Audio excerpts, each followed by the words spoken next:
Okay, good morning and welcome to Yeshiva YouTube Table Enabled. We're starting a new week. We're really still in Hilchos Tefillah, Simon Kuf Lamed Aleph, Dinei Nefilas Apayim. We're learning about it after you're done with Yishbon Esrei. Tachnun, everyone's favorite thing to do, especially on Monday and Thursdays. Everyone loves to go Hurachum. I love those days. There's no Tachnun, right? We learn about the days you don't have to say Tachnun if you can't find it in your sitter where it says all the days you don't say Tachnun. Aleph, Ein Ledaber Ben Tefillah and Nefilas Apayim. You're not supposed to talk. This is not halacha. Talmidei Rashba. Don't think it's written in stone. That's you're trying not to talk to Shmona Esrei and Filas Apayim. Shnoval Param Nagula Hados Asad Small. The minig is technically you don't have to do this. You could just say it without going like this. But the minig is to lean on your side. We'll see why there's a minig at the end of the simon. It'll bring really the reason. Some say you lean on your right side, on your right arm. The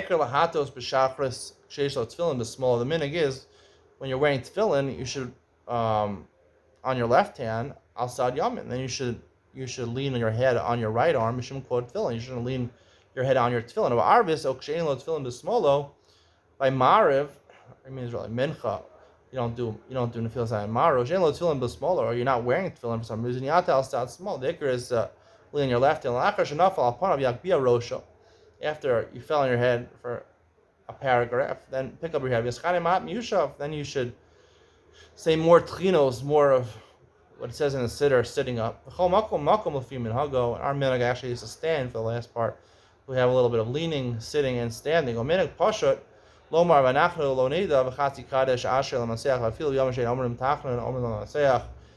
he tells you the rest. And then you stand up and you say Chatzi Kadesh and Asher. Even in days we don't say Tachna, we'll learn more about that later on. You still say Lam Natseach Melvad. The only time you don't say Lam Natseach is Rosh Chodesh, Chanukah, Purim, the Erev Pesach, the Erev Yom Kippur, the Tisha B'Av, and Tisha B'Av. So there's only really 1, 2, 3, 4, 5, 6 days you don't say Lam Natseach.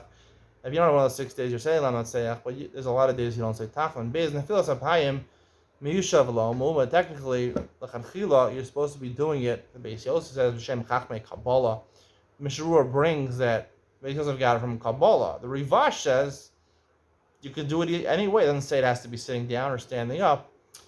So technically, if you're in a Shas HaTchak, the Mishnah says, for example, you're waiting for the person behind you to finish Shemona Esrei, you can't take 3 steps back, or there's no place to sit down. You could do it Mu'umad, like you can rely on the Rivash.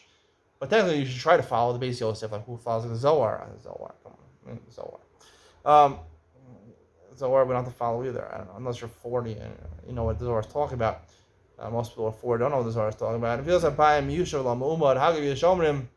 Then if you say Payim Lam Makom Sheish Aron Sefer Torah, this is a practical halacha. You don't do takna, you don't fall on your face, except where there's an Aron, and the Aron has a Sefer Torah in it. Besocha, but below that, Omrim Tchina below Kisei Panim.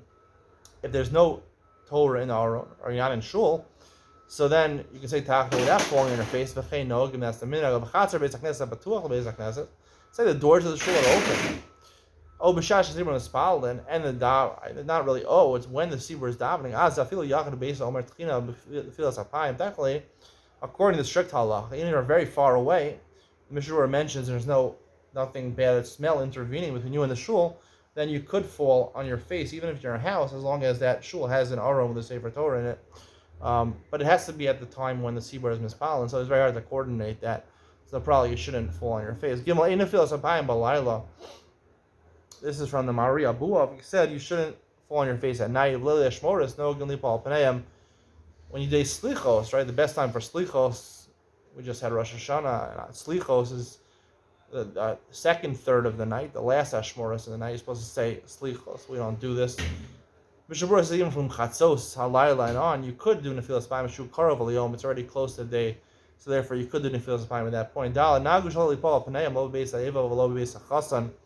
If you're in a Shiva house, you don't do Nefilas Apayim. And also if there's a Chasan in the shul, the Lo Beis HaKnesset B'Yom Mila, if there's a day of a Mila, a Bris Mila going on in that shul, and you have one of the 4 people that are present, that are the Bali Simcha, either the father, the mother, the Sandak, or the Moel, and not only if you're not in the house of Chassan, even the Chassan davening in your minyan. They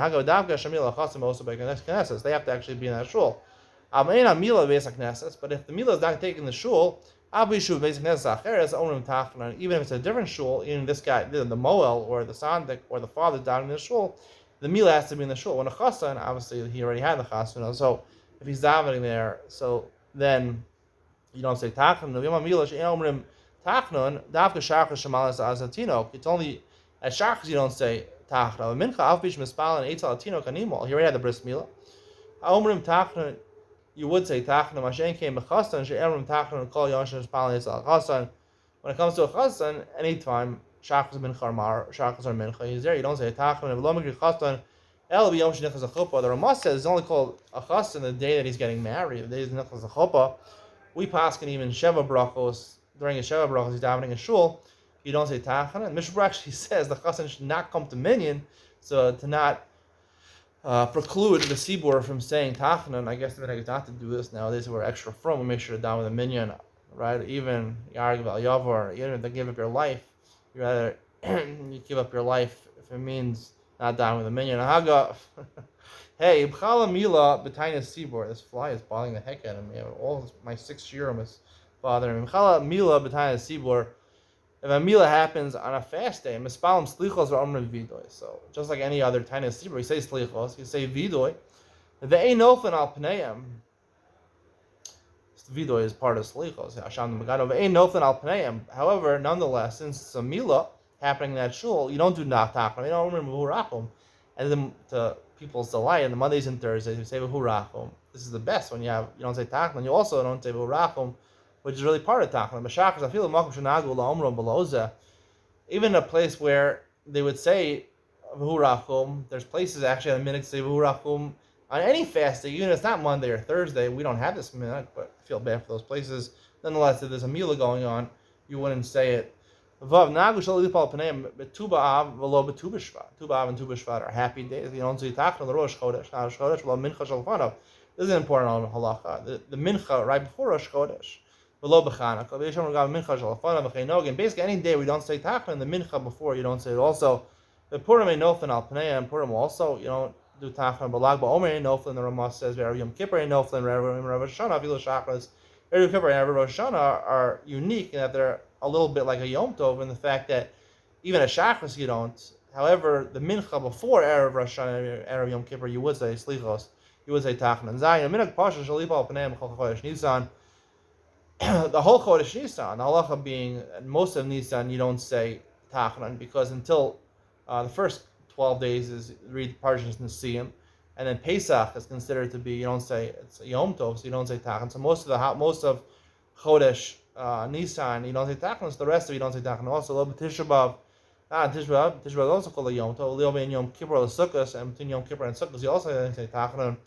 V'lo mitchila Rosh Chodesh Sivan and Achar Shavuos, and also the beginning of Sivan until Achar Shavuos is a minhag actually even after Shavuos for 7 days, because you can bring a korban after Shavuos Tashlumin for 7 days.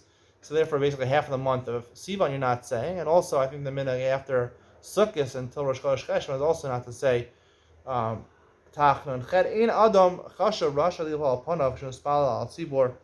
This is really a quote from the Gemara. The Gemara in Megillah talks about Rav used to do. It used to be a minhag that only one person, the most important person, used to do Nefilas Apayim on behalf of the Tzibur. He was a very important person in order to get their bakasha, whatever they needed. Let's say they needed rain.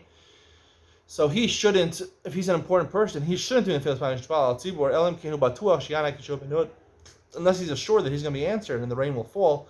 Because if he's not, it looks very bad for the important person, so it's better not. However, the Mishnah Berurah mentions that nowadays, even if you're Adam Chashiv, everyone's doing it Nefilas Apayim, so no one will blame it on the person, they'll blame it on the entire seaboard also, so he has no problem. If you're Adam Chashiv, you have to do Tachlan, sorry. This is an interesting halacha. This is actually from the Torah. You're not allowed to Pishat Yadayim Raglayim, which we don't do nowadays, even on Yom Kippur and Rosh Hashanah.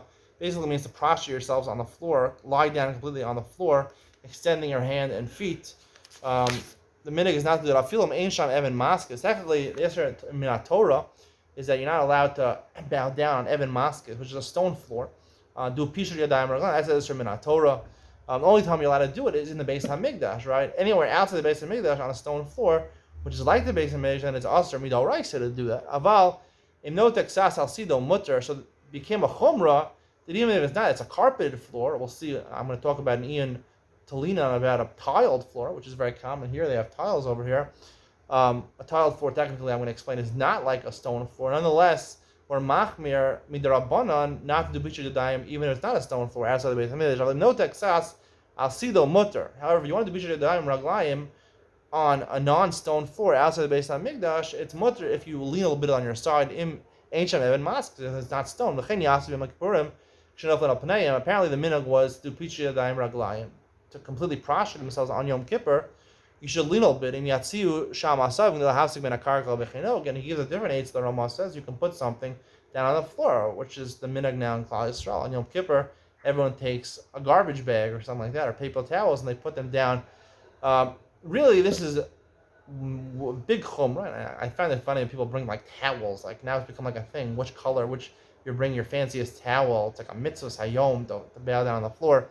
What we do nowadays, when we bow down, is not Pishu Yadayim Regalim. We go down on our knees and we prostrate our head on the floor. That's called Kida. And there's Hashtag Havaya, which is Pishu Yadayim Regalim. And there's Kida, which is basically putting your knees down and prostrating your head. And then there's what we do during Shemona Esrei, which is just Kriya, which is really not significant at all, because you're not going on the floor at all.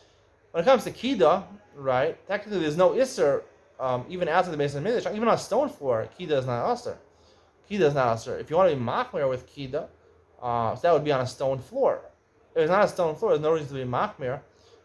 So therefore, if it's not a stone floor, if there's a stone floor, so you can be machmir, just like Pishu Yadayim Raglayim, where machmir was not a stone floor, because it's one step away from the Isra. Kida, even the stone floor, is not Asr Midal, right? So on a stone floor, it would be Asr Midal Rabbanan. If it's not a stone floor, it's not Asr at all. So if we have tiles, and we're assuming our carpet, a lot of schools have carpet, that's for sure not a problem. You don't have to put anything down. So this thing, minhag, I think, is a big chumrah to put a towel down or to put garbage bags down when it's not a stone floor. If it's a stone floor and you're doing kida, then maybe there's a chumrah derabanan, but otherwise not. I will explain why tiles are not considered like stone floor and practically how we should act, according to my opinion. Ian Talina coming up next.